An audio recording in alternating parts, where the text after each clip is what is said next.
एक महीने पहले हम एक वीडियो देखे थे जहाँ पे एक अंकल बता रहे थे कि लगभग 160 रुपये में उस समय का होता होगा, 160 रुपये में तेल बनाने का खर्चा है और उस समय तेल का रेट था 140 रुपये। तो वो हुआ कैसे? तो वही चीज को हम देखते हुए अपना एक कैलकुलेशन वीडियो बनाए हैं जिसमें डिटेल में बात की है कि कहाँ कहाँ पैसा खर्चा होता है, कहाँ कहाँ से फायदा होता है मतलब तेल निकालने में, और कितना उसका रेट होना चाहिए। तो हम भी ये जानकर, वो तो हमको पहले से पता था कि बाहर का कंपनी झोल कर रही है, लेकिन आज हम कैलकुलेट करके प्रूफ कर दिए हैं कि बाहर का कंपनी झोल कर रहा है। और आप खुद ये देखकर डिसाइड करना, मेरा बात मत मानो।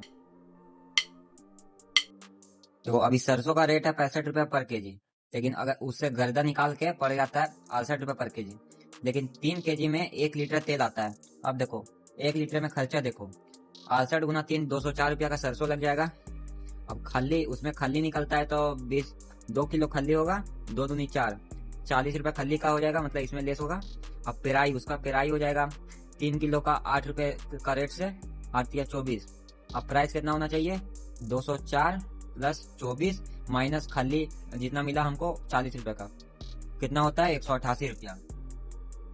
अब 188 रुपया में मेरा लग जाएगा, पैकेजिंग लग जाएगा, फिर लेबर कॉस्ट लग जाएगा,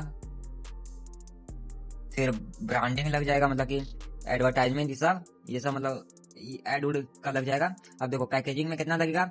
5 रुपये, इसका हो गया 5 रुपीज। लेबर कॉस्ट का मान लो फिर 5 रुपीज। अब ब्रांडिंग का हो जाएगा, मान लो इसका 2-3 रुपीज, 2 रुपीज, चलो मान लेते हैं। अब देखो, अब सबको लगता है कि इतना ही चीज होगा और क्या होगा। अब लेकिन इसका बीच में आता है एक डिस्ट्रीब्यूटर, मतलब जो माल को अलग अलग दुकान तक भेजता है, वो पैसा कमाएगा 5 रुपीज लगभग कमीशन कम से कम। अब फिर दुकान पास जाएगा शॉपकीपर, इसका पास जाएगा तो ये लगभग 5 से 10 रुपीज कमाएगा। मान लेते हैं 5 ही रुपए कमाया, मान लेते हैं, इतना कम नहीं कमाता है फिर भी मान लिया। अब देखो और कितना रेट बढ़ा, 5, 10, 11, 12, 12, 10, 22 रुपए इसमें बढ़ा दो, कितना हो गया? टोटल कितना हो जाएगा? 210 रुपया।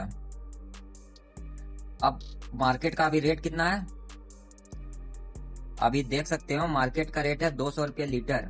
अब तुम ही बता दो कहाँ से लाएगा वो पैसा। अब देखो कोई बोलेगा कि पेराई में ज्यादा जोड़े, तो पेराई में लगभग 4-5 रुपए खर्चा हो ही जाता है। ये हम मान रहे हैं कि इतना और बेसी कमाएगा, जैसे कि मान लो 4-5 रुपए रियल में होता है कंपनी का खर्चा, तो 4 या 12 रुपये और है कम हो जाएगा। तो देखो क्या कोई एक कंपनी सिर्फ पेराई का फायदा लेगा? नहीं लेगा।